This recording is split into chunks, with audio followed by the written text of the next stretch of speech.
Hello.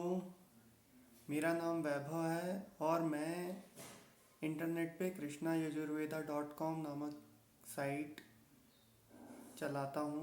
इस site पर पिछले 5 वर्षों से करीब मैं ये प्रिडिक्ट कर रहा हूँ कि 2019 के अक्टूबर नवंबर से और आने वाले 1 साल के लिए धरती पे कुछ ना कुछ काफ़ी मास डिस्ट्रक्शन और काफ़ी ह्यूमन लाइफ लॉस की कोई ना कोई घटना होगी। भले ही नेचुरल डिज़ास्टर हो, भले ही एपिडेमिक हो, भले ही युद्ध हो, कुछ ना कुछ होगा। और ये मैं इसलिए बोल रहा हूँ क्योंकि प्लैनेट्स की पोजीशन और बाकी जो ग्रह स्थिति है वो ऐसी बन रही है। इस सारे प्रिडिक्शन के पीछे क्या साइंस है और वो हम कैसे समझ सकते हैं और आगे क्या हो सकता है, इसे समझने के लिए मैंने ये वीडियो अपलोड किया है। मेरी जो साइट है उस पे मैं ये पिछले 5 साल से लिख रहा हूँ और गत 1 महीने से करीब मेरी साइट एक्टिव नहीं थी। उसके पीछे कुछ टेक्निकल रीजंस थे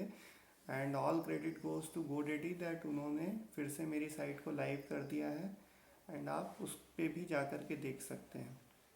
सो coming back to my video and let us discuss about the science behind astrological aspects. और जो ज्योतिष है इसके पीछे क्या साइंस है उसके लिए मतलब ज्योतिष पे अपन एक अलग से वीडियो कर लेंगे, उस पर मैं अलग से बात कर लूँगा कि ज्योतिष और उसके पीछे साइंस क्या होता है।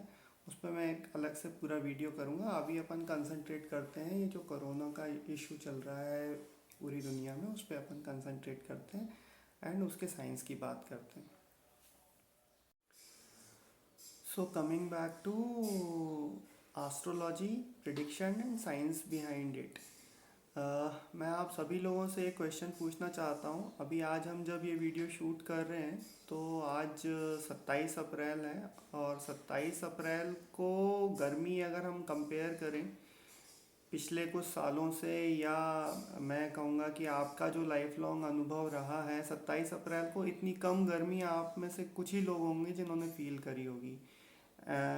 एटलीस्ट इस पार्ट में जो इंडियन सब कॉन्टिनेंट का पार्ट है, 27 अप्रैल को इतनी कम गर्मी नहीं पड़ती है। काफ़ी तेज़ गर्मी पड़ती है 27 अप्रैल तक। और इनफैक्ट अगर आप याद करो कि होली तक तो हम में से बहुत से लोग कंबल ओढ़ रहे होंगे। मध्य प्रदेश, उत्तर यूपी, राजस्थान, यहाँ पे एटलीस्ट। सो इतनी कम गर्मी इस बार क्यों पड़ रही है? आप एक बार इस विषय में आपने कभी सोचा?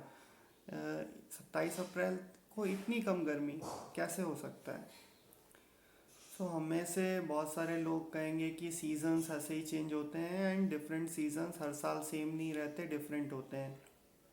सीज़न का जो साइंटिफिक रीज़न है, सीज़न चेंजिंग का जो साइंटिफिक रीज़न है, हम सब ने बचपन में हमारी साइंस की किताबों में पढ़ा है कि कैसे चेंज होते हैं। तो अर्थ, जो हमारी अर्थ है, उसकी एक्सिस ऑफ रोटेशन अगर परपेंडिकुलर एक्सिस से देखें तो 23.4 डिग्री अप्रॉक्सीमेटली झुकी हुई है।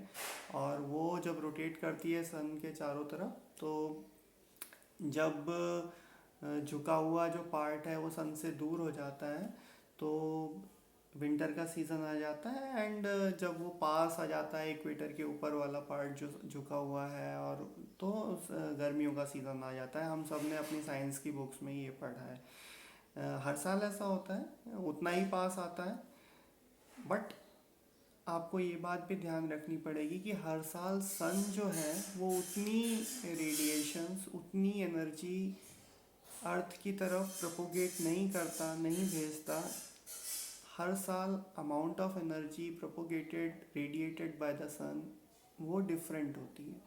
और यहीं पे हम सोलर साइकिल्स की बात करते हैं कि ऐसा क्यों होता है। सोलर साइकिल्स क्या हैं? उनका हमारे धरती पर होने वाली विभिन्न घटनाओं पे, वो घटनाएं नेचुरल डिज़ास्टर्स हो सकते हैं, अर्थक्वेक्स हो सकते हैं, ज्वालामुखी हो सकते हैं, पॉलिटिकल घटनाएं हो सकती हैं और एपिडेमिक्स हो सकते हैं। उन पर कैसे प्रभाव पड़ता है सन पे होने वाले डिस्टरबेंसेस का, वही हम इस वीडियो में समझने की कोशिश करेंगे। प्लस वो जो अदर प्लैनेट्स की पोजीशन है उससे कैसे इंक्रीज हो जाता है और कैसे वो अ, और भयावह या और एक्यूट हो जाता है, उसको भी हम समझने की कोशिश करेंगे। तो सबसे पहले सोलर साइकिल क्या होता है। सोलर साइकिल की अपन बात करें कि सोलर साइकिल एग्जैक्टली है क्या। सोलर साइकिल हम सन को जैसा समझते हैं कि सन एक आग का गोला है, और एक निष्क्रिय आग का गोला, आइसोलेटेड आग का गोला है, ऐसा नहीं है। सन एक बहुत ही जीवंत ग्रह है। इनफैक्ट हमारे 9 प्लैनेट्स, जो हमारा नवग्रह मंडल है, जो हमारा सोलर सिस्टम है, उसमें सबसे जीवंत जो है, सबसे ऊर्जा से भरा हुआ जो है वो सन है। बाकी सारे तो प्लैनेट्स हैं, सन एक स्टार है।